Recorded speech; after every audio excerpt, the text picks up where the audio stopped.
Maurya Empire, ruled by the Mauryan dynasty, was a geographically extensive and powerful political and military empire in ancient India.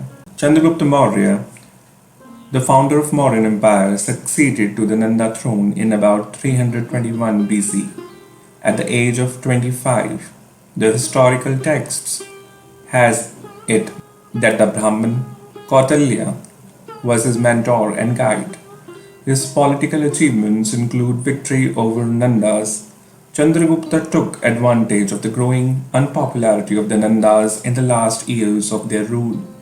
He overthrew the Nandas and established the rule of Mauryan Empire. The victory of Chandragupta Maurya over southern India is mentioned in Ashoka's inscriptions, Jain texts, and Sangam literature. He gained control over the area of northern Karnataka. According to Jain sources, Chandragupta embraced Jainism towards the end of his life and stepped down from the throne in the favor of his son.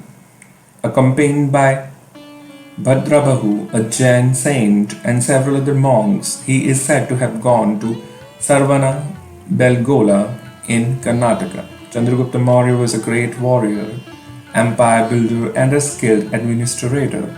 He became the first great historical emperor of India.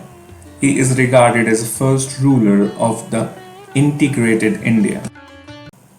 His son Bindusara continued the empire's expansion well into the Deccan, stopping around the region known today as Karnataka. Ashoka.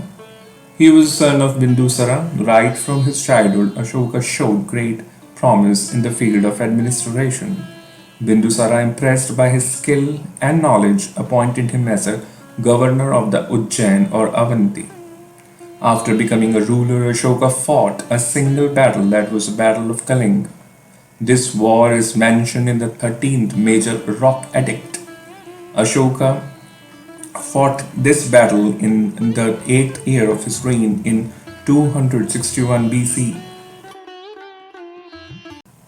The bloodshed in this war had deep impact on Ashoka, which ultimately changed his personality from a warrior to a saint, as a result of which he gave up the policy of Digvajya and adopted the policy of Dhamma Vijaya. Ashoka's Dhamma. Initially, Ashoka followed Brahmin religion, but after the Kalinga war, he converted himself to Buddhism. After embracing Buddhism, he remained a simple adorer for 2.5 years. Then he entered Buddhist Sangha and became a Bhikshu Gatik. Those who live for some time in Viharas are known as Bhikshu Gatik. But he never became a Buddhist monk, rather always remained an adorer. The definition of Dhamma is produced by Ashoka in his 2nd and 7th pillar edict. Ashoka mentioned a few good points of Dhamma in his inscriptions, such as no killing of humans, no destruction of properties, to serve and respect parents and adults, to respect the mentors and teachers, good behavior with slaves and servants, to spend less, to preserve less. In the 13th major rock edict, Ashoka considers Dhamma Vijaya to be the greatest victory. Ashoka was the first ruler in the world history carried out this policy of Dhamma imperialized victory without violence. For the propagation of Dhamma, Ashoka appointed a new category of minister named Dhammamatras. There were several ways of entertainment such as hunting, acting, magic, drama, painting, etc. Modern art and architecture, court art, royal buildings. The Greek historian Megasthenes described the palaces of the Mauryan Empire as one of the greatest creations of mankind, and Chinese traveler Fa Hian called Mauryan palaces as God-gifted monuments, or the monuments built by God, not by humans.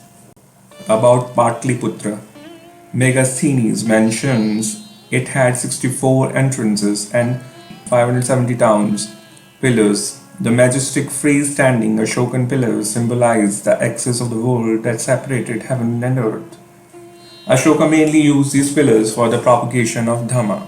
Ashoka's first pillar was found from Vaishali, known as Kaluha pillar. In terms of the art and architecture, Sarnath pillar of Ashoka is the best example of it. Motifs associate with pillars: one lion, it appears on pillars of Vaishali, Lauria, Nandangarh, and Rampurva pillars. Elephant, an elephant capital was found at Sankisha. Bull, it was found on the Rampurva pillars. Four lions on Sarnath and Sanchi pillars. Caves, the Mauryan period saw the beginning of rock cut cave architecture.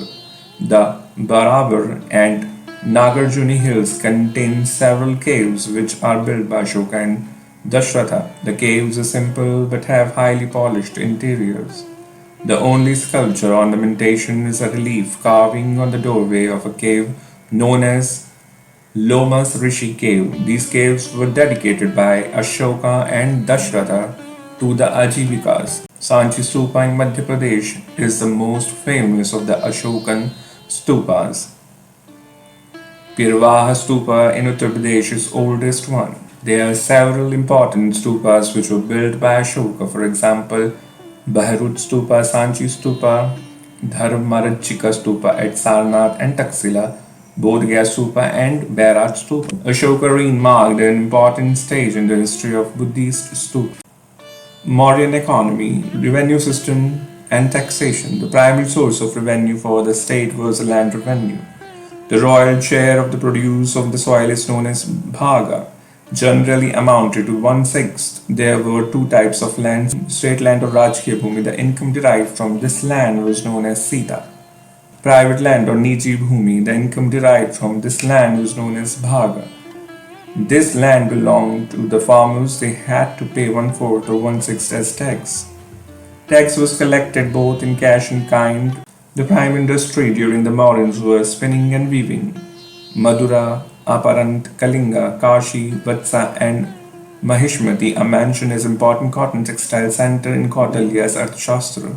It was during the Mauryan period that the transition to agriculture was completed in India and agriculture became the basic economic activity of the people. The principal crops were rice, barley, millet, and wheat. There are also references to sugar cane, fruits, and vegetables. In the same context, Kautilya mentions linen fabric of Kasi and Pundra. As regard to costly textile, there were references to silk cloth. Uttarapat, Purushpur to Tamralipiti, according to Megasthenes, this road was 1300 miles long. It was constructed by Chandragupta Maurya and during the reign of Sher Shah Suri. This road was known as Sadak Yazam. During the time of Lord Auckland, it was known as Grand Trunk Road.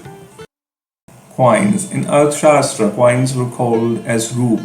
Other types of coins were Nishaka or Suvarna gold coins, Karshapan or Dharan or Pan silver coins, Mashk or Kakini, there were copper coins. In Arthashastra, it is mentioned that there were state minting factories also, and its head was known as Lakshandhayaksha.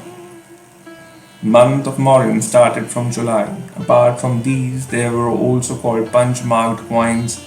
Several images such as of snakes, peacock, trees were punched on these coins. The coins had only images and did have any information or inscription written on it. Mauryan organized a huge administrative system. A detailed account of it produced in the Indica of Megasthenes and Arthashastra of Kautilya. The king was pivotal head of the state. He had legislative, executive, and judicial power. He was the supreme commander of the army and planned military operations with commander-in-chief. King was assisted by his council of ministers, which were headed by Parishadaksha. Military organization. The Mauryan maintained a large, well-equipped army which was 3 times larger than the Nandas. The Mauryans' army consisted of 4 wings, that is, the infantry, the cavalry, the elephants, and the chariots. Decline and disintegration of the Mauryan Empire. The Mauryan Empire was the first empire in the history of India. The empire turned unfortunate in the last few years and began to decline due to the following reasons. The neutral policy of Ashoka failed to support supremacy of the Brahmins. Ashoka's policies agitated the Brahmins, which led to their anti-reactions and ultimately to the Brahmic revolution. This is proved by the murder of Brihadrat, the last Mauryan emperor, by his Brahmin commander-in-chief Pushyamitra Shunga.